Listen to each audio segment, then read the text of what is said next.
Hi. First of all నేను RCB congratulations చెప్దాం అనుకుంటాను.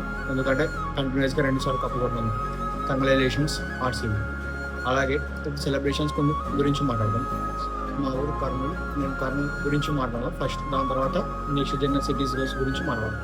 ఎందుకంటే ఫస్ట్ మనం ఇండియన్ చక్కగా దిద్దుకున్నాక దాని తర్వాత ఊరిని చక్కదిద్దాం. ఇప్పుడు కర్నూలు గురించి మాట్లాడదాం. నిన్న ఆర్సీబీ గెలిచింది, బాగానే ఉంది. అందరూ ఉత్సాహవంతంతో ఉంటారు, చాలా అగ్రెసివ్గా ఉంటారు. ఎందుకంటే విరాట్ కోహ్లీ కూడా అగ్రెసివ్ కాబట్టి ఓకే, నో ప్రాబ్లం, గెలిచాడు. ఇక్కడ ఏం జరుగుతుందంటే ఎక్కడ కూడా విరాట్ కోహ్లీ కానీ ఆర్సీబీ మేనేజ్మెంట్ కానీ ఇంకా దాంట్లో ప్లేయర్స్ కానీ ఎవరు ఫోన్ చేసి ఇలాంటి కాల్ చేసి టెక్స్ట్ చేసి ఇలా తమ్ముడు మేము గెలుస్తున్నాం కప్పు, ఇలా తగలబెట్టండి, విరగొట్టండి అని ఎవరు చెప్పరు.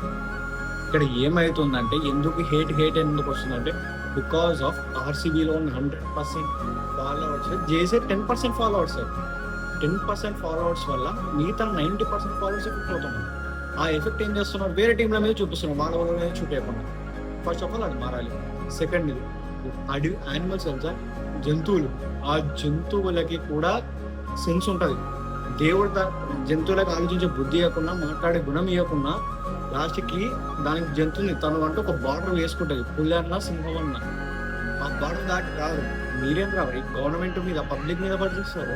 ఆ బస్సు పలగొట్టడం ఏంటి, ఆ బార్గెట్స్ పలగొట్టడం అంటే అవన్నీ అసలు ఏంటి అవన్నీ. అసలు రాజ్యాలు ఎంత ట్రాఫిక్ ఏదో కర్నూలు చిన్న పిల్లలు కూడా తెలుస్తుంది. ఎంతో మంది అప్పీల్ చేస్తే అక్కడ బార్గెట్స్ పెట్టారు. డివిజన్ స్టేట్కి వెళ్ళాలి, అబ్దుల్ ఖాన్ ఎస్టేట్స్కి ఇలా సి క్యాంప్ మధ్యలో కలెక్టర్ ఆఫీస్కి డివిజన్ పెట్టారు. అక్కడ బార్గెట్స్ పెట్టి దాన్ని తీసేస్తే మళ్ళీ ట్రాఫిక్ వస్తే ఇట్లా రేపు పొద్దున నువ్వే ఉంటావు, 5 నిమిషాలు నీకు లేట్ అయింది, ఎమర్జెన్సీ, హూస్ రెస్పాన్సిబుల్. అలాగే ఆ బస్సులో ఉంటావు, ఆ బస్సులో మీ పేరెంట్స్, మీ చెల్లెలో, మీ అక్కనో నువ్వు ఉంటావు. యాక్చువల్గా మీ పేరెంట్స్ కానీ వెళ్తూ బాగుంటుంది. ఆ బస్సే నీకు ఇంపార్టెంట్, ఆ లాస్ట్ బస్సు. ఆ బస్సు ఎక్కిన అర్థం పలకొట్టిన డ్రైవర్ నాకు ఎలా నడపాలంటారు. డ్రైవర్ కూడా ఆలోచించాలి కదా. ఆ డ్రైవర్ ప్లస్ మీ మామనో, మీ తమ్ముడు, మీ అన్ననో, మీ డాడీనో ఉంటే ఏం చేస్తావు, ఇబ్బంది అవుతుంది కదా. మీరు సెలబ్రేషన్స్ చేసుకోండి, సెలబ్రేషన్స్ చేసుకోండి. అసలు మన ఇండియా రక్తంలో ఉంది సెలబ్రేషన్స్ అనేది. సెలబ్రేషన్స్ చేసుకోండి, దానికి తప్పలేదు. సెలబ్రేషన్స్ చేసుకోవడానికి ప్లేస్, దానికంటే ఒక థియరీ ఉంటుంది, దానికంటే ఒక డిసిప్లిన్, ఒక ప్రోటోకాల్ అనేది ఉంటుంది. పర్మిషన్ తీసుకుని అప్పటికప్పుడు చేస్తేనే సెలబ్రేషన్. ఏదైతే అయిపోయిందా ఒక రోజుకైనా కప్పు. 3 నెలలు కష్టపడిన వాళ్ళు ఆర్సీబీ అని స్టేటస్ పెట్టిన వాళ్ళు ఒక రోజులో అయిపోయిందా, అయిపోతుంది కదా. ఈరోజు చేయొచ్చు కదా, పర్మిషన్ తీసుకోండి. నేను నైట్ గెలిచి బాగానే ఉంది, వెళ్ళండి పోలీస్ కట్టి, సార్ మాకు ఇలా కావాలి, 1 గంట కావాలి, 2 గంటలు కావాలి, 1 రోజు కావాలి అని తీసుకోండి పర్మిషన్. వాళ్ళు అరేంజ్ చేస్తారు. అరేంజ్ ఎక్కడ చేస్తారు, ఇండోర్ స్టేడియం ఉంది, మన కర్నూలు ఎస్టిబిషన్ ఉంది, సిల్వర్ జూబ్లీ ఉంది, చాలా ఉన్నాయి. అక్కడికి వెళ్ళండి. ఆ గ్రౌండ్ డీజేలు కాదు, ఏమన్నా చేసుకోండి, ఆర్కెస్ట్రా పెట్టుకోండి, అన్నీ పెట్టుకోండి, దాంట్లో ఏముంది. ఇప్పుడు ఇవన్నీ ఏమైనా మాట్లాడినాం అనుకో, అంటీరా మీరు ఆర్సీబీ కాదురా. ఇప్పుడు నాకు ఆర్సీబీ ఫ్యాన్, నేను కావాల్సిన జెర్సీ పెట్టాను. ఎందుకు, నాకేం ఆ టైం పదం ఉండదు. విరాట్ కోహ్లీ ఆర్సీబీ కన్నా ముందు తను ఒక ఇండియన్, అంతేనా, తను ఒక ఇండియన్. విరాట్ కోహ్లీ ఆర్సీబీకి ఏం చేశాడు, ఏం చేయలేదని మాట్లాడడం, కానీ ఇండియాకైతే చాలా చేశాడు. ఇండియాకైతే చాలా చేశాడు, అది ఒప్పుకుంటా. అంతేగాని ఇలా ఐపీఎల్ అనేది ఒక బిజినెస్. ఇప్పుడు ఫ్రాంక్గా మాట్లాడాలి, సిఎస్కే అయినా, ఆర్సీబీ అయినా, ఒకటి ఏదైనా, ముంబై అయినా, చెన్నై అయినా, ఒకటి ఏదైనా, చెన్నై అయినా చేసుకుని ఒకటి అనుకోండి, అదొక బిజినెస్ అండి. అది వాళ్ళు డబ్బులు రాబట్టనీకనే చేస్తున్నారు. మీలాంటి అత్యుత్సాహవంతులు, హై క్రోవిడ్ బీసీసీఐ బిజినెస్ చేస్తారు. ఇండియా మ్యాచ్ కూడా బిజినెస్ అంటారు. ఇండియా మ్యాచ్ అసలు మ్యాచ్ అనేది బిజినెస్ పర్లేదు, కానీ అక్కడ వాడు దేశాన్ని రిప్రజెంట్ చేస్తున్నాడు, ఇక్కడ వాడు కర్ణాటకని రిప్రజెంట్ చేస్తున్నాడు. అర్థమైందా? మనం కూడా ఎందుకు బయట ప్రపంచానికి ఎట్లా అయితే చిన్నగా అనిపిస్తుంది ఈ ఐపీఎల్ కూడా అంత పాపులారిటీ ఇండియా మ్యాచ్ ఉందా, లేదు. ఇండియా మ్యాచ్ ఇండియా వేరే గేమ్స్ ఉందా, క్రికెట్ ఉన్నంత లేదు. ఉన్నదాన్ని నీట్గా చూసుకోవాలి, దాన్ని కాపాడుకోవాలి. అలాగే గవర్నమెంట్ కూడా నేను ఏం రిక్వెస్ట్ చేస్తున్నానంటే, ఎస్పెషల్ ఏపీ గవర్నమెంట్, ఎందుకంటే నేను ఏపీ నుంచి వచ్చాను కాబట్టి ఇక్కడ సెలబ్రేషన్స్కి సర్టన్ ప్లేసెస్ పెట్టండి సార్. ఇప్పుడు ధర్నాలకి కొన్ని ప్లేసులు ఉన్నాయి, అలాగే ఈ సెలబ్రేషన్స్ కొన్ని ప్లేసులు పెట్టండి.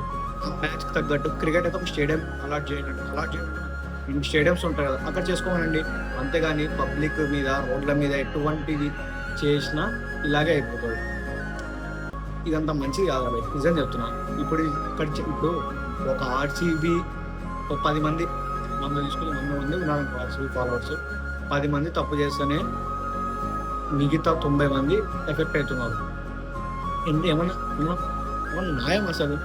10 మంది వల్ల ఇంతమంది ఎఫెక్ట్ అవ్వడం, అదే 10 మంది వల్ల కొంతమంది ఎఫెక్ట్ అవుతున్నారు. ఆ స్ట్రీట్లో నిలబడుతున్నారు. నైట్ అయితే ఎలా వస్తారు, లేడీస్ ఎలా వస్తారు? ముందే రాజుగారు అంటే సెంటరు. ఇంకా నేను తెలంగాణ గురించి ఎక్కువ మాట్లాడిన అనుకోండి. ఏమో బై నేను ఒకటి చెప్తున్నాను, ఇది నాకు ఇది పెద్ద మ్యాటర్ కాదు. ఇది నా మాటని వచ్చేసి ఆర్సీబీ మేనేజ్మెంట్ ఏమైనా డబ్బులు ఇస్తుందా? ఇవ్వదు. విరాట్ కోహ్లీ ఏమైనా డబ్బులు ఇస్తారు తన జోబుల నుంచి? ఇవ్వదు. లాస్ట్ టైం జరిగింది, కానీ ఈసారి కూడా మరి మీరు అలా చేస్తున్నారు. మీరు చేసే తప్పేరా? మీ విరాట్ కోహ్లీని తిట్టేది ఊక తిట్టరు. అర్థమైందా? నిజం చెప్పాలంటే నాకే చాలా మందికి ఒకరికి ఏటు ఉండదు. నేను మరీ చెప్తున్నాం, నోట్ చేసుకో పాయింట్. విరాట్ కోహ్లీ ఆర్సీబీకి ఎంత చేశాడు, ఏం చేశాడో నాకు ఉంది, కానీ ఇండియాకి మాత్రం చాలా చేశాడు. అర్థమైందా? నా మాటిని ఇలాంటి బిహేవియర్ మీరు మానుకోండి. ఊక ఈ అతి ఉత్సాహం చూపేయకండి. జంతువులకు కూడా కొద్దిగా ఉంటుంది తెలివి. జంతువులకు ఉన్న తెలివి కూడా మీకు లేకుంటే ఇంకా దేవుడు ఎందుకురా మనిషిని నీకు మంచి జన్మ ఇచ్చేది? మానేయండి. Okay, bye.